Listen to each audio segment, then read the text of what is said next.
விநாயகருக்கு நலன் களி தீர்த்த விநாயகர் அப்படின்னு பேர். அங்கேயே பைரவரோட கோவிலும் இருக்குது. அந்த விநாயகரை கும்பிட்டுட்டு அங்கே தேங்காய் கொடுப்பாங்க. அந்த தேங்காயை வாங்கி மேலே வந்து சூடம் வச்சு நல்ல உங்கள் இதை தலையை சுற்றிட்டு அங்கேருந்து முன்னாடி ஒரு சவர் மாதிரி இருக்கும், அந்த சவரில் அடிக்கணும். நீங்கள் தூக்கி அடித்து அந்த தேங்காய் வந்து செதறி போகும். அப்போ உங்களுடைய பிரச்சனைகள்லாம் செதறி போயிடும். அதுக்கப்புறமா நீங்கள் சனீஸ்வர பகவானுடைய கோவிலுக்கு வரணும். அந்த கோவில்லையும் முன்னாடி ஒரு ஆர்ச் இருக்கும், நடபாதை இருக்கும். போனோடனே அந்த சிவ அப்படின்னு அந்த கோவில் முன்னாடி நல்ல பெருசாக எழுதியிருப்பாங்க.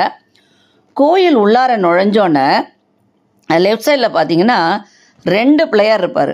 ஸ்வர்ண விநாயகர், ஆதி விநாயகர். எப்போவுமே சரி, விநாயகரை கும்பிட்டுட்டு தான் எந்த கோவிலாக இருந்தாலும் போகணும்.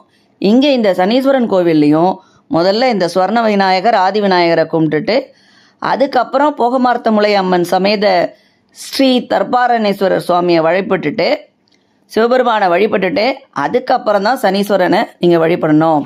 அதில் நிறைய சொல்கிறாங்க, சனி பகவானை வந்து நேருக்கு நேராக நின்று பண்ண கும்பிடக்கூடாது, சைடில் தான் நின்று கும்பிடணுன்னு. ஆனால் அங்கே இருக்கிற கோவில் அந்த வழிபாட்டு முறையை பார்த்தா நம்ம நிற்கிறதே வந்து அந்த சுவாமிக்கு நேராக தான் நிற்கிற மாதிரி இருக்குது. அந்த மாதிரி தான் நல்ல நல்ல விஷுவல் வந்து நல்லா அப்போ தான் நல்லா கிடைக்கிது. இல்லை உங்களோட சைடில் நிற்கணுன்னாலும் நீங்கள் நின்று சனீஸ்வர பகவானை நீங்கள் தரிசிக்கலாம். அப்புறம் நல்ல சுவாமி கும்பிட்டுட்டு அந்த பிரகாரத்தை நீங்கள் வந்து 3 முறை சுற்றி வரணும். அப்போ அங்கே பிரசாதம் கொடுக்குறாங்க, வெளியில் அன்னதானம் இருக்குது. இப்போ இந்த சனீஸ்வர பகவானை வந்து நீங்கள் கும்பிட்டிங்கன்னா உங்களுக்கு எல்லா பிரச்சனையும் முடிஞ்சிடும். சயின்டிஃபிக்காக சொல்கிறாங்க, அந்த சனி பகவானுடைய மேலே வந்து அந்த நேரத்தில் வந்து ஒரு கோள்கள் கூட அப்படியே ஒரு நிமிஷம் அப்படியே நின்று போகுதுன்னு. இதெல்லாம் வந்து நம்புகிறோமோ நம்பலையோ, அது இன்னும் ஒரு அறிவியல் பூர்வமாக இன்னும் அதை வந்து யாருமே வந்து ப்ரூவ் பண்ணவே இல்லை.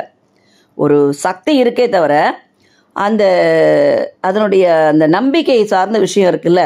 இந்த கோவிலுக்கு போயிட்டு வந்தால் நமக்கு எல்லா பிரச்சனையும் சேர்ந்துடும். என்னுடைய சொந்த ஊர் பொறையாருங்கிறதால எல்லா சனிப்பெயர்ச்சிக்கும் திருநள்ளாறு சனீஸ்வரன் கோயிலுக்கு நாங்கள் போவோம். அந்த சனிப்பெயர்ச்சிங்கிறது வந்து அங்கே ஒரு பெரிய விசேஷமாக இருக்கும்.